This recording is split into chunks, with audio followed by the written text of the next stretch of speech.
now that you have to go against them? What's the biggest challenge from a pass rush and containment standpoint? Yeah, I think the biggest challenge is just making sure that our DBs continue to cover and our pass rushers continue to rush. The play is never over until the ball on the ground, him on the ground, somebody's on the ground, and the play is done. So, you just got to echo the sentiment of keep rushing, keep covering because he can obviously make all the throws, the off schedule ones, the deep ones, whatever you want to say. So just got to keep covering and keep rushing. Just have them work hand in hand, and that's the only way you can kind of hope to slow it down a little bit. Regardless of who's back there, whether it be having no Isaiah Pacheco, having no Rasheed Rice on the outside, how much do y'all really still key in on discipline and making sure that you defend the scheme more than just the personnel? Yeah, that's a key point because I think that's one thing that helps them excel and propels them forward is the fact that everybody on their team is kind of interchangeable, and I mean that in the utmost respectful way because there is no drop off when anybody comes out, and I think they got Kareem back who has been in that system. So it's not like they got just some random rookie or some young guy. Like they got a great back to replace Pop, and then obviously the rookie's running really hard. I'm not sure if Samaje's still getting some game rest, but I remember him from Cincinnati and he runs super hard. So they got literally a perfect some perfect replacements for Pop. And then like I said though, you just gotta kind of go out there and treat it as great matter and just be like whoever's out there, we got to execute what we have to do, and that'll give us our best chance of winning. What do you make of them being so successful in like close games, like that they're 4-0 in one-score games? Just what did you like being around that type of atmosphere? What goes into that? What makes them so successful in that area? Yeah, well, I think that we've seen that how equal the league is getting as far as in talent wise and stuff like that. I mean, you got teams that are winning games that you probably didn't think they were going to win. You got teams that are struggling with games you didn't think they were going to struggle in. So shows just the parity in our league. And but I think that they do a great job of just preaching the finish because you can play 50 minutes of a game and then it'll change in the last 10. We've seen that on this side and with the Saints. We've seen that. I mean, obviously we watching film now.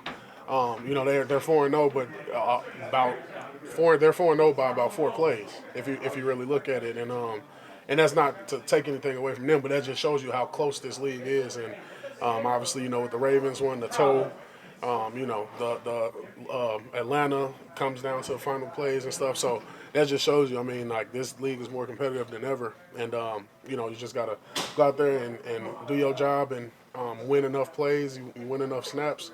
Win enough plays, then you win enough drives, and then you win enough series, and then you win the game. Can I Is there ask something? Oh, sorry. Go ahead. Just is there something to like you hear that all the time, like winning teams know how to win. Like, is there something even with so much parity, like that the winning teams still separate themselves? Just finish. That's honestly the only thing you can really preach in this league is to finish, because. Obviously, I've been part of games where we were up big and end up losing at the end, and I've been a part of a game, especially with that Chiefs team that in that playoff game against the Texans was down like 31-0, and then ended up winning that game. So I think that preaching the finish is the most important thing, and but that just makes that's kind of the difference between the playoff teams and the championship push teams, and then teams that are still trying to figure it out a little bit. If I could maybe ask a lighter-hearted question here, is blood thicker than water? Because your brother, is he still with Taylor Swift, the choreographer, dancer? I guess who's he going for this week? Me, of course. He don't care about the cheese. He care about his brother.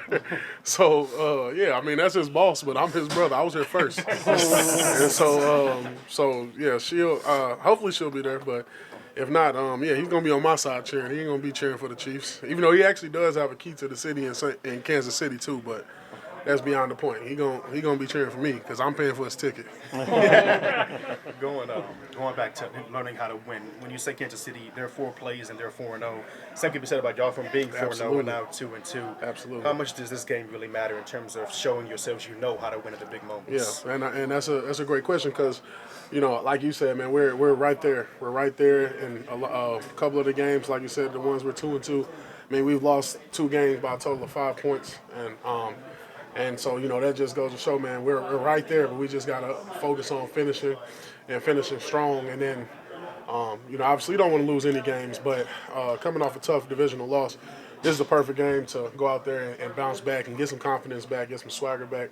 And, I think that our guys are excited about it, and our guys are ready for the challenge. And, I just want to get back in that win column. Saints have only played there twice since '97. Can you kind of give perspective on what it's like there? I didn't know that, but yeah, it's one of the craziest atmospheres in football by far. It's loud.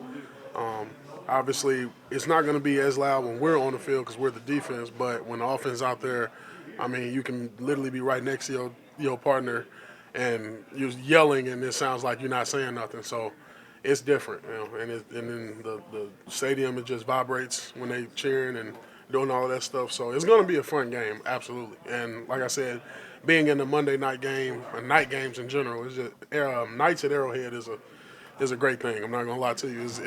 I'm very excited to play in it. I'm excited. I've been telling my teammates this whole time, like, man, this is we getting the cream of the crop game right here. And so, but that atmosphere is amazing, and we're gonna get this win so that when we come back to the dome, it's gonna be like that.